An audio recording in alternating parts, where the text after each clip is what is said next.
नमस्कार। आजकेर भिडियोटी दुटी पार्टे एकटू डिविशन थाकबे।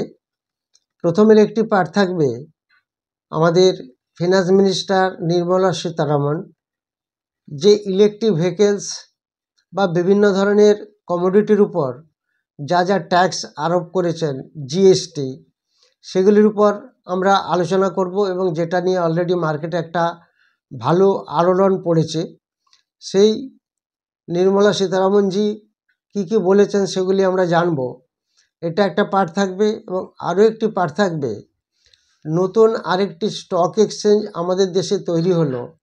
সেই স্টক এক্সচেঞ্জই মেট্রোপলিটন স্টক এক্সচেঞ্জ এবং এটি আরেকটি থার্ড স্টক এক্সচেঞ্জ হিসাবে পরিচিত হচ্ছে। এনএসসি বিএসসি থাকার পরেও এটি আবার নতুন করে শুরু হলো। এই দুটি পার্ট নিয়ে আজকের ভিডিওটি হবে। প্রথম পার্টে যেটা আমরা বলবো সেটা হচ্ছে জিএসটি উপর ট্যাক্স কিভাবে গভর্নমেন্ট ফিনান্স মিনিস্টার বলেছেন সেগুলি নিয়ে আমরা একটু আলোচনা করব।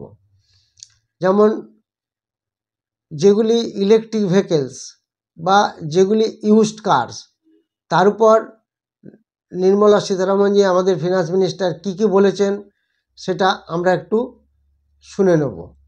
ईवी व्हीकल्स उसके ऊपर भी सुबह से चल रही है जब प्रेस कॉन्फ्रेंस फाइनल नहीं हो। ईवी व्हीकल्स के ऊपर ये एब्सोल्युटली क्लियरली मेंशन करना चाहिए कि नया व्हीकल्स ईवी खरीदने में 5% है। Am I right? 5%। पुराने ईवी व्हीकल्स खरीदने का विषय ही आया है।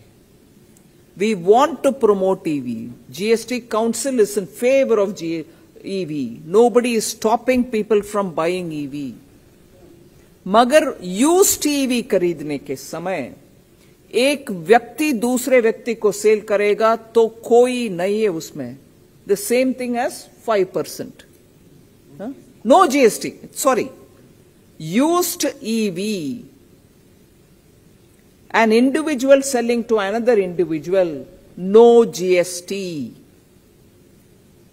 But if a company has bought EV, or if there is a regular registered used car seller who buys EV, does some propping up in it, adds value to it and then sells it, it was felt by states and it was felt by auto and many others also that the EV market is not so saturated as yet that used cars will come, and category में therefore used cars category में EV भी है, petrol vehicle भी है, diesel vehicle भी है।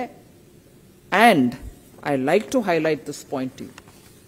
हमारी तरफ से केंद्र सरकार, government of India which is 1/3 member of the GST, हमारी तरफ से एजेंडा में sale of old and used EV vehicles को 12 से 5 तक ले आने के लिए we had suggested. But when the discussions happened, it is on that margin, the margin value between purchased price and resale price। 12 lakh में खरीदा, 9 लाख में बेच रहे हैं सेकेंड हैंड यूज्ड व्हीकल के नाम पर। On the margin is only this 18% is being put, as would be for any used car. So it is on the margin, not on the entire amount at which the car is being sold. So EV vehicle का हमारे recommendation तो 5 को ले आओ, उसको भी जैसे EV का नया व्हीकल का रेट है। मगर आफ्टर विस्तार डिस्कशन द मार्जिनल वैल्यू के ऊपर ही ये 18% डाला जा रहा है, जैसे कि हर यूज्ड व्हीकल का है। So more can be asked as question. It is not a blind application of 18%. It is more thoughtfully done. Our recommendation was for 5%, but post that the discussions have resulted in this. Finance Minister Nirmala ji जेटा बोलते চেয়েছেন 21 December 2024 যেটা মিটিংটা হয়েছিল রাজস্থানের জয়সালমীরে, সেই 55তম সভায় উনি একটা গুরুত্বপূর্ণ সিদ্ধান্ত নিয়েছেন যে ইলেকট্রিক্যাল ভেহিকেল এবং ব্যবহৃত গাড়ি উপর জিএসটি বৃদ্ধি হচ্ছে। ব্যবহৃত গাড়ি এবং ইভির উপর কর আর 12% থেকে বাড়িয়ে 18% করা হয়েছে। সাধারণ নাগরিকদের জন্য ব্যবহৃত যে গাড়ি সেটা কেনাবেচার ক্ষেত্রে জিএসটি 12%ই থাকবে।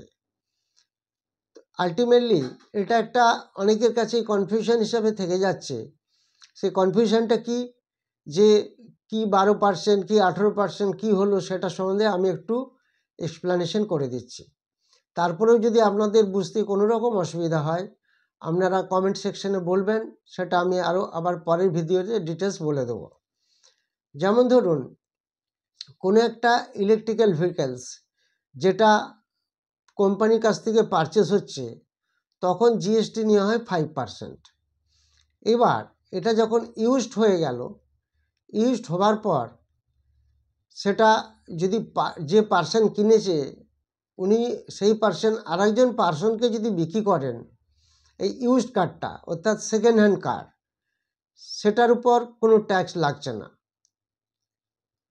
কিন্তু যখন এই গাড়িটি ইউজ কারটি কোনো কোম্পানি কিনে নেবে, কোন কোম্পানি, যারা অ্যাকচুয়ালি এই ব্যবসা করে, সেকেন্ড হ্যান্ড কার কেনা বেচা করে, যারা রেজিস্টার্ড সেকেন্ড হ্যান্ড ব্যবসা করেন, তারা যদি এটাকে কিনে নেন তাহলে তখন কি দাঁড়াচ্ছে, তারপর যখন এটা রিসেল হবে অর্থাৎ গাড়িটাকে একটু ঠিকঠাক করে রিমডেলিং করে রিপেয়ারিং করে তখন যেটা বিক্রি হবে, তখন কোম্পানি যেটা রেজিস্টার্ড কোম্পানি সেখান থেকে যে পার্সেন্ট কিনছে সেইখানে তাকে তার উপর অর্থাৎ যে এক্সট্রা ভ্যালুয়েশন হবে, যেমন ধরুন 9 লাখ টাকার গাড়ি যদি 12 লাখ টাকায় বিক্রি হয় তার উপর যে মার্জিন, সেই মার্জিনের উপরে 18% ট্যাক্স আরোপ হবে।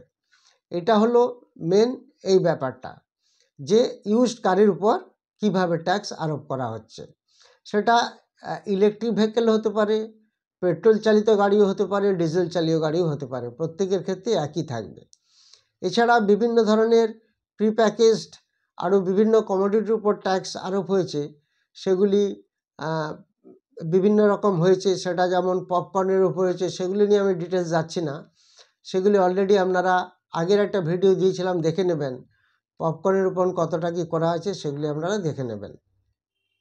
এটা গেল একটা পার্ট যেটা ইউজড কারের উপর মেনলি জিএসটি আরোপ হয়েছে, সেটা একটা ভালো মার্কেটে আলোড়ন পড়েছে, শেয়ার মার্কেটে এর এফেক্টটা। এরপর আরও একটি জিনিস নিয়ে যেটা আমি আপনাদের বলবো, মেট্রোপলিটন স্টক एक्सचेंज।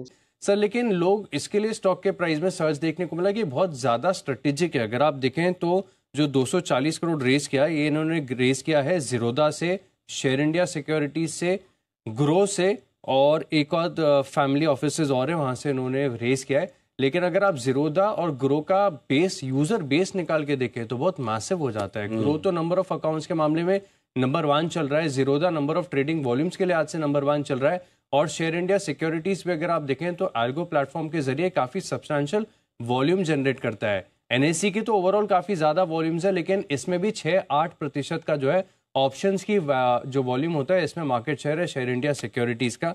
और जो बीएससी की सक्सेस हुई है बैंक एक्स और सेंसेक्स की, उसको भी अगर आप देखें तो कहीं ना कहीं जो जीरोदा को प्रेफरेंशियल इन्होंने अलॉटमेंट किया तो उसको देख के किया जा रहा है कि अगर वहां से यूजर्स के साथ एनेबल कर दिया जाता है तो बड़ा टर्न अराउंड एमएससी में भी आपको देखने को मिल सकता है, और इसके लिए पूरी तैयारी भी इन्होंने कर ली है।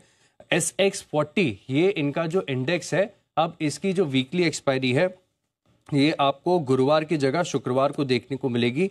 लेकिन इस स्ट्रेटेजिक प्राइवेट प्लेसमेंट के बाद स्टॉक का प्राइस सीधे 4 रुपए से बढ़कर 7 रुपए 60 पैसे हो गया। সেটা আমি আপনাদেরকে ডিটেলস বলবো। সেটা বলার আগে আপনাদেরকে আরও একটা নিউজ বলি, যেটা হচ্ছে 12ই জানুয়ারি রবিবার অফলাইন ব্যাচের যে ক্লাসটি হবে, যারা লাইভ মার্কেটে ক্লাস করতে চান বা যারা fundamental technical price action chart pattern candlestick সব শিখতে চান এবং কীভাবে লাইভ মার্কেটে স্টক সিলেকশন, সেটা ইন্টারডে হতে পারে, সুইং ট্রেডিং হতে পারে এবং ফিউচার অপশন হতে পারে। যারা এই ধরনের জিনিস শিখতে চান বা জানতে চান তারা হোয়াটসঅ্যাপ নাম্বার দেওয়া আছে, সেখানে যোগাযোগ করতে পারেন। এছাড়া যারা প্রাইভেট টেলিগ্রাম চ্যানেলেও আসতে চান সেটাও সম্বন্ধেও যদি যোগাযোগ করতে চান তাহলে হোয়াটসঅ্যাপে যোগাযোগ করবেন। এরপর যে জিনিসটা নিয়ে আমি আপনাদের বলবো সেটা হচ্ছে, আপনাদের একটু আগেই বললাম যে একটি এক্সচেঞ্জ তৈরি হয়েছে, মেট্রোপলিটন স্টক এক্সচেঞ্জ, নাম হচ্ছে এমএসসি। অ্যাকচুয়ালি এই মেট্রোপলিটন স্টক এক্সচেঞ্জ যেটা আগে ছিল এমসিএক্স এসএক্স, এই নামে পরিচিত ছিল। এটা একটা ভারতের একটা অন্যতম স্টক এক্সচেঞ্জ। এটা ইকুইটি, ডেপ্ট, currency derivative, interest rate, future এইসবের উপর ট্রেডিং করে। এটা 2008 সালে হয়েছিল এই এমসিএক্স এসএক্স, যেটা এখন এমএসসি হয়ে গেল, মেট্রোপলিটন স্টক এক্সচেঞ্জ। এটা মুম্বাইয়ে মেন অফিস থাকছে এটা। তো এটা একটা নতুন এক্সচেঞ্জ, এখানেও শেয়ার কেনা বেচা হবে, যেসব শেয়ারগুলি লিস্টিং হবে বিশেষ করে মাঝারি এবং ছোট কোম্পানিগুলির উপর বেশি ফোকাস করা হবে। এখানে কারেন্সি ডেরিভেটিভ হবে, প্লাস ইউএসডি আইএনআর, এখানে যা যা কারেন্সি ডেরিভেটিভ হয়, euro INR, GBP INR, JPY INR, এগুলি সব এখানে ট্রেডিং হবে। প্লাস ডেপ্ট মার্কেটে চলবে, বন্ড এবং ডিবেঞ্চার কেনাবেচাও চলবে এই এমএসসি অর্থাৎ মেট্রোপলিটন স্টক এক্সচেঞ্জ। তো আলটিমেটলি এখানে সুবিধা আমরা এনএসসি বিএসসিতেও যা যা পাই সে একই সুবিধা পাবো। এবং এটা এই যে স্টক এক্সচেঞ্জটি তৈরি হলো এমএসসি, এখানে বেশ কয়েকটি ব্রোকার, যারা একটু লিডিং ব্রোকার, তারা এখানে প্রচুর শেয়ার এখানে হোল্ডিং করছে এই কোম্পানির। এটা প্রাইভেট প্লেসমেন্ট হওয়ার আগে মাত্র 2 টাকা এই স্টক এক্সচেঞ্জের দামটি ছিল, মেট্রোপলিটন স্টক এক্সচেঞ্জের। এখন সেটা 4 টাকা হয়েছিল, 4 টাকা থেকে এখন 7 টাকা 40-50 এরকম দাম চলছে। এগুলি সব প্রাইভেট প্লেসমেন্ট, যেখানে মিস্টার রাধাকৃষ্ণ দামানি এরকম অনেকেই আছেন, এই সমস্ত এই কোম্পানিটির শেয়ার কিনেছেন private placement metropolitan stock exchange.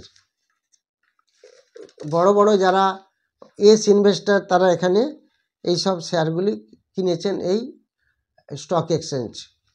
তো এটিও আগামী দিনে একটা ভালো কাজ করবে আশা করা যায়।